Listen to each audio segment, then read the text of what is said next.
कोपर्डी, निर्भया, खैरलांजी, बदलापूर आणि आता पुणे. मुली नेमक्या कुठे सुरक्षित आहेत असा प्रश्न उपस्थित करणारी एक धक्कादायक घटना काल पुण्यात घडली आहे. काल नवरात्रीचा पहिला दिवस होता.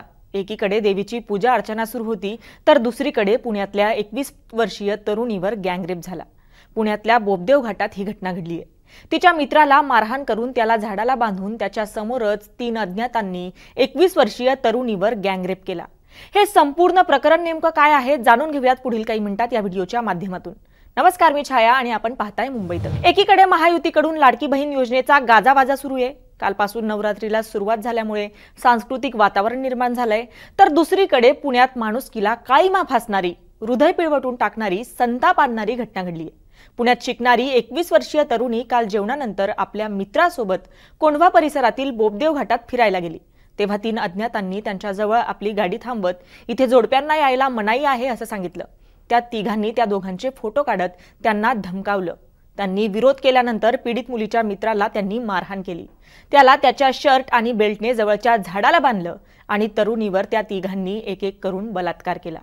पोलिसांनी दिलेल्या माहितीनुसार काल रात्री 11 वाजेच्या सुमारास ही घटना घडली आहे. पीडित मुलगी आणि तिचा मित्र दोघेही महाविद्यालयीन विद्यार्थी आहेत. पुण्यात शिक्षणासाठी ते दोघेही राहतात. पीडित तरुणी जळगावची रहिवासी आहे, तर पीडितेचा मित्र सुरतचा रहिवासी आहे. दोघेही रात्री उशिरा फिरायला बाहेर पडले होते. त्याच वेळी 3 मुलांनी त्यांना घेरलं आणि मारहाण करण्यास सुरुवात केली. भांडणानंतर तिघांनीही मुलीवर बलात्कार केला. कोंढवा पोलीस ठाण्याअंतर्गत सामूहिक बलात्काराची ही घटना उघडकीस आली आहे. मुलगी जखमी अवस्थेत आढळून आली. तिच्या शरीरावर जखमा असल्याचे प्राथमिक तपासात समोर आले आहे. तिला जखमी अवस्थेत रुग्णालयात दाखल करण्यात आले आहे. तिच्यावर ससून रुग्णालयात उपचार सुरू आहेत. पुणे पोलीस आणि गुन्हे शाखेची अनेक पथके आरोपींच्या शोधात आहेत. पुणे आणि परिसरात छापे टाकण्यात येत आहेत. मात्र सध्या एकाही आरोपीला अटक झालेली नाही, अशी ही माहिती सहपोलीस आयुक्त रंजन कुमार शर्मा यांनी दिली आहे. या सामूहिक बलात्काराच्या घटनेनंतर महिलांच्या सुरक्षेवर प्रश्न उपस्थित होत आहेत. महिलांवर सातत्याने अत्याचार होत आहेत. त्यांना रोखण्यात गृह मंत्रालय अपयशी ठरले आहे. महाराष्ट्र महिलांसाठी सुरक्षित नाही असं म्हणावं लागेल. दोषींना पकडून कडक कारवाई करावी असं सुप्रिया सुळे म्हणाले आहेत.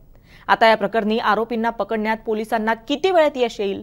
अजून अशा किती घटना या महाराष्ट्रात घडतील? नेमकं चाललंय काय? अशी कित्येक प्रश्न अनुत्तरित आहेत. पुढील अपडेटसाठी पाहत रहा मुंबई तक.